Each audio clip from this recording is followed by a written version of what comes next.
कहा जाता है श्रीमद् भगवत गीता सिर्फ एक धर्म के लिए नहीं है, बल्कि इसे धरती के हर इंसान को पढ़ना और समझना चाहिए ताकि वो अपनी ज़िंदगी में सुख, शांति और सफलता को प्राप्त कर सके। भगवत गीता में कुल 18 अध्याय है और इन 18 अध्यायों में कुल 700 श्लोक है, जो सभी के लिए पढ़ पाना थोड़ा मुश्किल है। इसलिए आज के इस बेहद ही खास वीडियो में हम भगवत गीता के 111 विचारों के बारे में बात करने वाले हैं, जिन्हें जानकर आप भगवत गीता का सही मतलब समझ पाएंगे। इसलिए इन विचारों को आप हर सुबह सुने।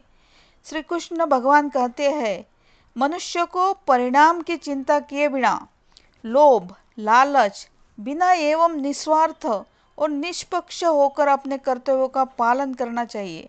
जिस तरह प्रकाश की ज्योति अंधेरे में चमकती है, ठीक उसी प्रकार सत्य भी चमकता है। इसलिए मनुष्य को हमेशा सत्य की राह पर चलना चाहिए। जिस मनुष्य के अंदर ज्ञान की कमी और ईश्वर में श्रद्धा नहीं होती, वह मनुष्य जीवन में कभी भी आनंद और सफलता को प्राप्त नहीं कर पाता।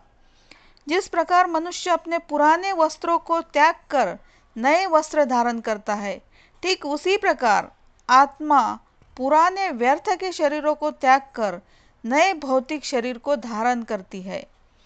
कौन क्या कर रहा है, कैसे कर रहा है और क्यों कर रहा है, इन सब से आप जितना दूर रहेंगे उतना ही आप खुश रहेंगे। समझदार व्यक्ति जब संबंध निभाना बंद कर देता है तो समझ लेना उसके आत्मसम्मान को कहीं न कहीं ठेस अवश्य पहुंची है। मोह उसी का करो जिस पर आपका अधिकार है। जिस पर आपका अधिकार ही नहीं है, उसका मोह भी नहीं करना चाहिए। जो दूसरों की तकलीफ़ों को समझते हैं, जिनमें दया है, दिल से अच्छे हैं, उन्हें दोबारा जन्म लेना नहीं पड़ता। प्रबुद्ध व्यक्ति के लिए गंदगी का ढेर, पत्थर और सोना सभी समान है। आपके कर्म ही आपकी पहचान है, वरना एक नाम के हजारों इंसान हैं। प्रेम सदैव माफ़ी मांगना पसंद करता है और अहंकार सदैव माफ़ी सुनना पसंद करता है। विषयों के बारे में सोचते रहने से मनुष्य को उनसे आसक्ति हो जाती है। इससे उनमें कामना यानी इच्छा पैदा होती है और कामनाओं में विघ्न आने से क्रोध की उत्पत्ति होती है।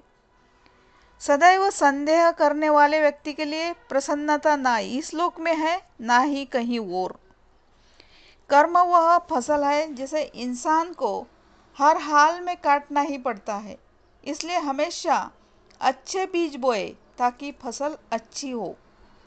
जो होने वाला है वो होकर ही रहता है और जो नहीं होने वाला है वो कभी नहीं होता। ऐसा निश्चय जिनकी बुद्धि में होता है, उन्हें चिंता कभी नहीं सताती है। अच्छे कर्म करने के बावजूद भी लोग केवल आपकी बुराइयां ही याद रखेंगे। इसलिए लोग क्या कहते हैं इस पर ध्यान मत दो, तुम अपना कर्म करते रहो। जितना हो सके खामोश रहना ही अच्छा है, क्योंकि सबसे ज़्यादा गुनाह इंसान से उसकी जुबान ही करवाती है। गीता में भगवान श्री कृष्ण कहते हैं, हे अर्जुन, अपने परम भक्तों जो हमेशा मेरा स्मरण या एक चित्त मन से मेरा पूजन करते हैं, मैं व्यक्तिगत रूप से उनके कल्याण का उत्तरदायित्व लेता हूँ। हे पार्थ, जो लोग भक्ति में श्रद्धा नहीं रखते वे मुझे प्राप्त नहीं कर पाते। अतः वे इस भौतिक जगत में जब जन्म मृत्यु के मार्ग पर वापस आते रहते हैं। मौन सबसे अच्छा उत्तर है किसी ऐसे व्यक्ति के लिए जो आपके शब्दों को महत्व नहीं देता है। बदल जाओ वक्त के साथ, या फिर वक्त बदलना सीखो। मजबूरियों को मत कोसो, हर हाल में चलना सीखो। किसी काम की चिंता करना ठीक है, पर चिंता इतनी भी ना होनी चाहिए कि वह काम ही बिगड़ जाए। अच्छी नीयत से किया गया काम कभी व्यर्थ नहीं जाता और उसका फल आपको जरूर मिलता है। भगवान श्री कृष्ण कहते हैं, हे अर्जुन, मैं किसी का भाग्य नहीं बनाता, हर कोई अपना भाग्य खुद बनाता है। आप आज जो भी कर्म कर रहे हो, उसका फल आपको कल प्राप्त होगा, और आज जो आपके पास है वह आपके द्वारा पहले किए गए कर्मों का फल है। मनुष्य नहीं उसके कर्म अच्छे या बुरे होते हैं, और जैसे मनुष्य के कर्म होते हैं उसे वैसे ही फल की प्राप्ति होती है। तुम्हें सिर्फ अपने कर्म करने का अधिकार है, किंतु कर्म के फलों के तुम अधिकारी नहीं हो। तुम न तो खुद को अपने कर्मों के फलों का कारण मानो, न ही कर्म न करने में कभी आसक्त हो जाओ। सही कर्म वह नहीं है जिसके परिणाम हमेशा सही हो, अपितु सही कर्म वह है जिसका उद्देश्य कभी गलत ना हो। संसार में कोई भी मनुष्य सर्वगुण संपन्न नहीं होता, इसलिए कुछ कमियों को नज़रअंदाज करके रिश्ते बनाए रखिए। पूर्णता के साथ किसी और के जीवन की नकल करके जीने की तुलना में अपने आप को पहचानकर अपूर्ण रूप से जीना बेहतर है। जब भविष्य धुंधला पड़ने लग जाता है, तब आपको अपने वर्तमान में ध्यान केंद्रित करने की आवश्यकता है। कोशिश कर, हल निकलेगा, आज नहीं तो कल निकलेगा। अर्जुन के तीर सा सद मरुस्थल से भी जल निकलेगा। जीवन की सबसे बड़ी गलती वही होती है जिस गलती से हम कुछ सीख नहीं पाते हैं। जब हमारा मन कमज़ोर होता है तो परिस्थितियाँ समस्या बन जाती है, और जब मन स्थिर होता है तब परिस्थितियाँ चुनौती बन जाती है, और जब हमारा मन मजबूत होता है तो परिस्थितियाँ अवसर बन जाती है। मनुष्य की मानवता उसी वक्त नष्ट हो जाती है जब उसे दूसरों के दुख पर हंसी आने लगती है। हे भारतवंशी, शरीर में रहने वाले का वध कभी भी नहीं किया जा सकता, अतः तुम्हें किसी भी जीव के लिए शोक करने की आवश्यकता नहीं है। समय यही सिखाता है कि जिंदगी किसी का इंतजार नहीं करती।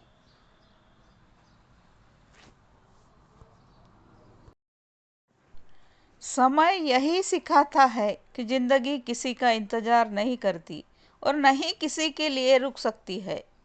जिंदगी खेलती भी उसी के साथ है जो खिलाड़ी बेहतरीन होता है। दर्द सबके एक जैसे है, मगर हौसले सबके अलग अलग है। कोई हताश होकर बिखर जाता है तो कोई संघर्ष करके निखर जाता है। मनुष्य को अपने कर्मों के संभावित परिणामों से प्राप्त होने वाली विजय या पराजय, लाभ या हानि, प्रसन्नता या दुख इत्यादि के बारे में सोचकर चिंता से ग्रसित नहीं होना चाहिए। यदि आप अपनी गलतियों से कुछ सीखते हो तो गलतियां सीढ़ियां है, और नहीं सीखते हैं तो गलतियां सागर है। निर्णय आपका है, चढ़ना है या डूबना है। समस्या इतनी ताकतवर नहीं होती जितना कि हम उन्हें मान लेते हैं। कभी सुना है कि अंधेरे ने सुबह को होने ही नहीं दिया। गलतियां ढूंढना गलत नहीं है, बस शुरुआत खुद से होनी चाहिए। जरूरी नहीं हर बार आपके शब्दों को सही समझा जाए, इसलिए कभी कभी चुप रहना ही ज़्यादा बेहतर होता है। जो जितना अधिक शांत होता है वो उतनी ही गहराई से अपनी बुद्धि को प्रयोग कर सकता है। निंदा से घबराकर अपने लक्ष्य को कभी न छोड़े, क्योंकि लक्ष्य मिलते ही निंदा करने वालों की राय बदल जाती है। आपकी हार और जीत आपकी सोच पर निर्भर करती है, इसलिए मान लो तो हार ही होगी और ठान लो तो जीत ही होगी। सबसे समझदार और स्थिर बुद्धि वाला व्यक्ति वही है जो सफलता मिलने पर अहंकार में नहीं आता और विफल होने पर गम में नहीं डूब जाता। प्रशंसा हो रही हो तो ज़्यादा सावधान रहने की ज़रूरत है। जीवन में कभी भी किसी से अपनी तुलना मत कीजिए। आप जैसे हैं सर्वश्रेष्ठ है। मनुष्य अपने विश्वास से निर्मित होता है। जैसा वो विश्वास करता है वैसा वो बन जाता है।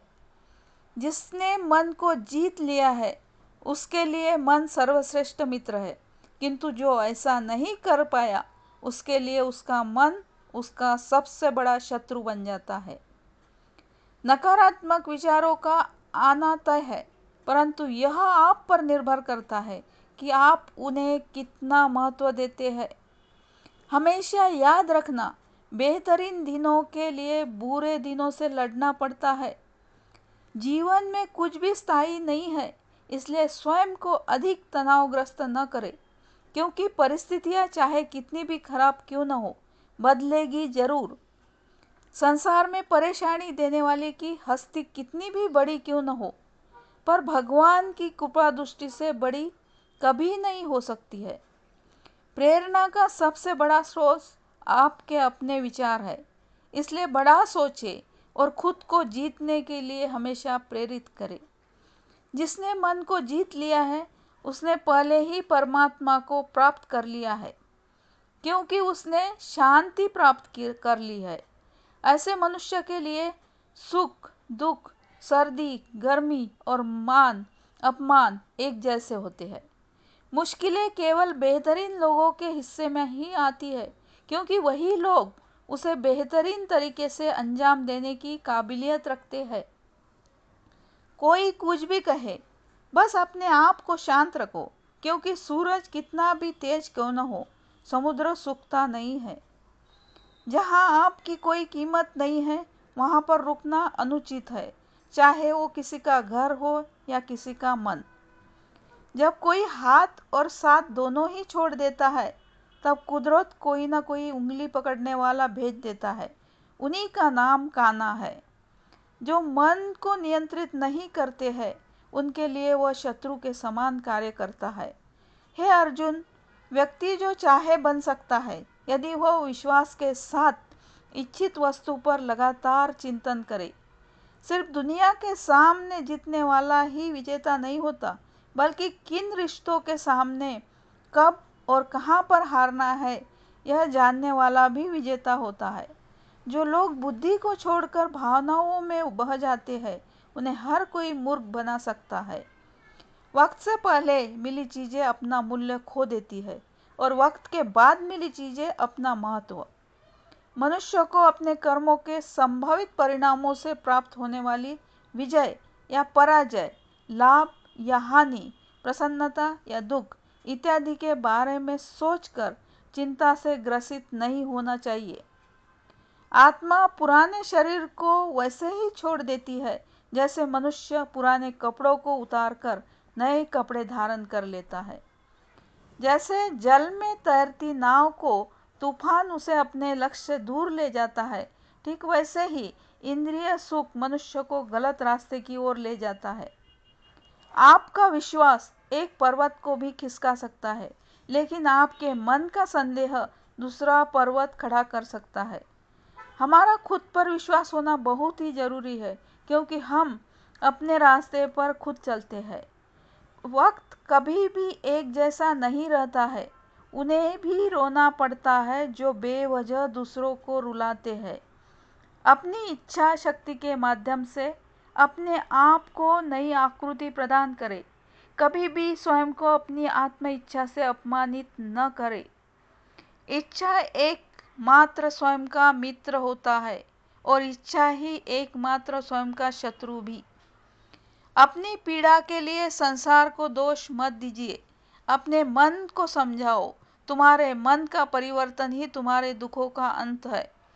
खुद को कमजोर कभी नहीं समझना चाहिए। अगर आप गिरते हो तो उठने का प्रयास करो, लड़ो पूरी निष्ठा से, अपना कर्तव्य अपना कर्म निभाओ, बाकी सब कुछ उस पर छोड़ दो। हो सकता है हर दिन अच्छा ना हो, लेकिन हर दिन में कुछ अच्छा जरूर होता है। धैर्य रखिए। कभी कभी आपको जीवन में सबसे अच्छा पाने के लिए सबसे बुरे दौर से गुजरना पड़ता है। रोना बंद करो और अपनी तकलीफों से खुद लड़ना सीखो, क्योंकि साथ देने वाले भी शमशान से आगे नहीं आते।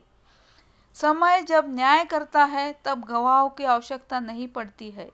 एक उपहार तभी असली और पवित्र है जब वह हृदय से किसी सही व्यक्ति को सही समय और सही जगह पर दिया जाए, और जब उपहार देने वाले व्यक्ति के दिल में उस उपहार के बदले कुछ पाने की उम्मीद न हो। सुंदरता आपकी दृष्टिकोण में होती है। किसी को कीचड़ में खिला कमल भी लुभाता है, और किसी को चांद में भी दाग नजर आता है। हे अर्जुन, जो कोई भी जिस किसी भी देवता की पूजा पूरे विश्वास के साथ करने की इच्छा रखता है, तब मैं उसका विश्वास उसी देवता में दृढ़ कर देता हूँ। उदय किसी का भी अचानक नहीं होता। सूर्य भी धीरे धीरे निकलता है और ऊपर उठता है। धैर्य और तपस्या जिसमें है, वही संसार को प्रकाशित कर सकता है। हे अर्जुन, स्वर्ग प्राप्त करने और वहाँ कई वर्षों तक वास करने के पश्चात एक असफल योगी का पुनः एक पवित्र और समृद्ध कुटुंब में जन्म होता है। शब्द उतने ही बाहर निकालने चाहिए जिन्हें वापस भी लेना पड़े तो खुद को तकलीफ न हो। मन अशांत हो तो उसे नियंत्रित करना कठिन है, लेकिन अभ्यास से इसे वश में किया जा सकता है। अहंकार और संस्कार में फर्क है। अहंकार दूसरों को झुकाकर खुश होता है, संस्कार स्वयं झुककर खुश होता है। सेवा सबकी करो, मगर आशा किसी से मत रखो, क्योंकि सेवा का सही मूल्य ईश्वर ही दे सकते हैं।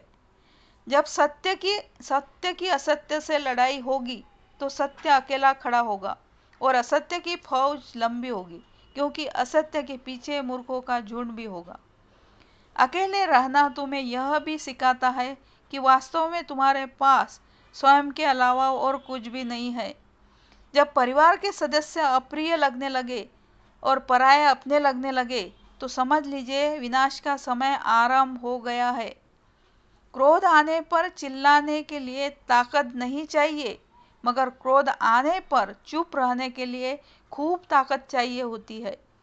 जो आपका है वो आपको मिलकर ही रहेगा, फिर चाहे उसे छीनने के लिए पूरी कायनात एक हो जाए। दो प्रकार के व्यक्ति इस संसार में स्वर्ग से भी ऊपर स्थित होते हैं। एक वो जो शक्तिशाली होकर भी क्षमा कर देते हैं, और दूसरे वो जो दरिद्र होकर भी कुछ दान करते हैं। प्रेम शरीर या सुंदरता को देखकर नहीं होता है, प्रेम हृदय से होता है। जहाँ दो हृदय मिल जाए वहीं प्रेम जन्म लेता है। किसी भी व्यक्ति को अच्छे से जाने बिना दूसरों की बातें सुनकर उसके प्रति कोई धारणा बना लेना मूर्खता है। अगर साफ नियत से मांगा जाए तो ईश्वर नसीब से बढ़कर देता है। जो हुआ वो अच्छा हुआ, जो हो रहा है वो अच्छा हो रहा है, जो होगा वो भी अच्छा ही होगा। मेरा तेरा, छोटा बड़ा, अपना पराया मन से मिटा दो, फिर सब तुम्हारा है और तुम सबके हो। जब भी विनाश होने का प्रारंभ होता है, शुरुआत वाणी के संयम खोने से होती है। जीवन में सब कुछ खत्म होने जैसा कुछ भी नहीं होता। हमेशा एक नई शुरुआत हमारा इंतजार कर रही होती है। जीवन में यदि खुश रहना है तो अधिक ध्यान उस चीज पर दे जो आपके पास है, उस पर नहीं जो दूसरों के पास है। उस दिन हमारी सारी परेशानियां खत्म हो जाएगी, जिस दिन हमें यकीन हो जाएगा कि हमारा सारा काम ईश्वर की मर्जी से होता है। विपत्ति में धैर्य, वैभव में दया और संकट में सहनशीलता ही श्रेष्ठ व्यक्तियों के लक्षण है। जो व्यक्ति स्पष्ट और सीधी बात करता है, उसकी वाणी कठोर जरूर होती है, लेकिन वह कभी किसी के साथ छल नहीं करता। जो अच्छा लगे उसे ग्रहण करो, और जो बुरा लगे उसका त्याग, फिर चाहे वह विचार हो, कर्म हो या मनुष्य। बुराई बड़ी हो या छोटी हमेशा विनाश का कारण बनती है, क्योंकि नाव में छेद छोटा हो या बड़ा, नाव को डुबा ही देता है। अपने परम भक्तों जो हमेशा मेरा स्मरण या एक चित्त मन से मेरा पूजन करते हैं, मैं व्यक्तिगत रूप से उनके कल्याण का उत्तरदायित्व लेता हूँ। जो दान बिना सत्कार के कृपाल को दिया जाता है, वह तमस दान कहलाता है। परिवार और समाज दोनों ही बर्बाद होने लगते हैं जब समझदार मौन और नासमझ बोलने लगते हैं। आप वापस नहीं जा सकते हैं और शुरुआत को नहीं बदल सकते हैं, लेकिन आप जहां हैं वहीं से शुरू कर सकते हैं और अंत को अवश्य बदल सकते हैं। जब उम्मीदें टूटने लगे, कोई रास्ता दिखाई ना दे, तो एक बार भगवत गीता की शरण जरूर ले लेना।